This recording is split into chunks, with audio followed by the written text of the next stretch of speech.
அஸ்ஸலாமு அலைக்கும் வரஹ்மத்துல்லா.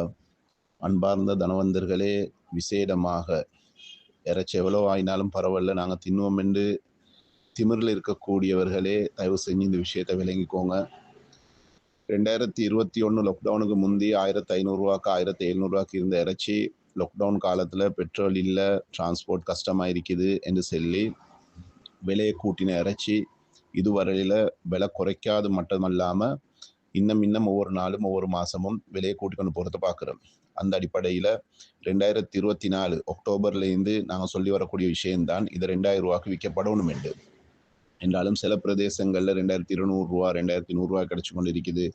கிண்ணியாமை சில இடத்துல 1800 இறைச்சி விற்று கொண்டிருக்கிறாங்க.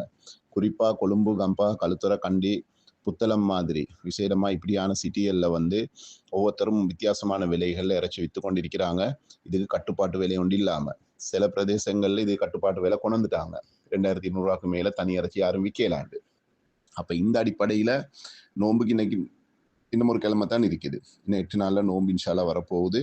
இப்படி இருக்கக்கூடிய இடத்துல 2800 அதே விலை கூட அப்படி இருக்கக்குள்ள இப்போவே சில கடைகளில் 3000 போட் போட்டுட்டாங்க. அதனால இந்த கருமத்தை செய்யவானம். இதை நிப்பாட்டுறதுக்கு ஒரே வழி, இதை சண்டித்தனம் காட்டி நிப்பாட்டலாம். அது எங்களுக்கு எல்லாத்துக்கும் தெரிஞ்ச விஷயம். அரசாங்கத்தில் கவனத்துக்கு கொண்டு வந்திருக்கு, ஏற்கனவே கடிதம் கொடுத்திருக்குது. ஏற்கனவே சம்பந்தப்பட்ட வியாபாரிமார், சப்ளையர்மாரோட பேசி கொண்டிருக்கிறோம். ஆனாலும் அவங்க எல்லாரும் செல்ற விஷயம், ஒரு கிழமைக்கு உங்களோட மனுஷரை தின்னாமைக்க செல்லுங்க, இது தானா விலை குறையும் என்று. அதுக்கு ஒத்துழைப்பு வழங்குங்க.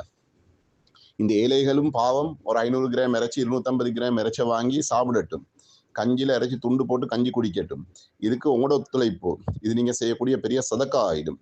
அந்த அடிப்படையில் இன்ஷா அல்லா நாளண்டைக்கு 13ஆம் தேதியிலிருந்து 20ஆம் தேதி மட்டும் வெறும் ஒரு கிழமை, 2 வெள்ளிக்கிழமை, ஒரு சனி ஞாயிறு தின்னாம விட்டுட்டோம் என்று சொன்னா நிச்சயமா இன்ஷா அல்லா 21ஆம் தேதி இதை 2000 ரூபாவுக்கு கொண்டு வரையிலும் ஆகும்.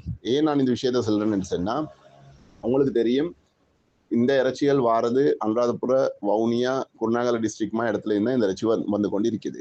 நாங்கள் சாப்பிடாம விட்டா அங்க இறைச்சி சப்ளை பண்ணக்கூடியவங்களுக்கு மாடு வாங்குற தேவை வராது. மாடு வாங்காத நிலைமையில மாட்டு வியாபாரிமார் இந்த விலையை கூட்ட மாட்டாங்க.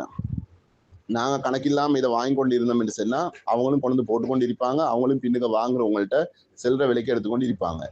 இப்படியான நிலைமை இப்படியே தொடரும் என்று சொன்னா நினைவு வச்சுக்கோங்க, 2025ஆம் ஆண்டு ஹஜ்ஜிக்கு குர்பானுக்கு 1.5 லட்சம் ரூபாய்க்கு வாங்கின மாடு 2 லட்சம் ரூபாய்க்கு மேல போகும். 2 லட்சம் ரூபாய்க்கு வாங்கின மாடு 3 லட்சம் ரூபாய்க்கு மேல போகும். 3 லட்சம் ரூபாய் மாடு 5 லட்சம் ரூபாய்க்கு மேல விலை பெய்திரும். அதனால இதை கட்டுப்படுத்தணுமா, வியாபாரிமார்ட இந்த அநியாயத்துக்கு முற்றுப்புள்ளி வைக்கணுமா, தயவு செஞ்சு இந்த 8 நாளைக்கு விசேடமாக இந்த டிஸ்ட்ரிக்ட் இது போற வேற எந்தெந்த டிஸ்ட்ரிக்ட்ல எல்லாம் விலை கூட வித்து கொண்டு இருக்கிறாங்களோ அந்த டிஸ்ட்ரிக்ட்ல உள்ளவங்க தயவு செஞ்சு இந்த 8 நாளைக்கும் மாட்டிறைச்சி சாப்பிடுறத முற்றாக, பெரிய ஒரு நோய் ஒன்று வந்துடும் தின்ன வானம் என்று சொல்லி ஒரு அரசாங்கத்தால் ஒரு உத்தரவு வந்தா எப்படி இருப்போமோ அது மாதிரி இருந்து கொண்டோம் என்று சொன்னா நிச்சயமா 21ஆம் தேதிக்கு 2000 ரூபாய்க்கு இறைச்சி கிடைக்கும். தயவு செஞ்சு இந்த விஷயத்துக்கு ஒத்துழைப்பு தாங்க.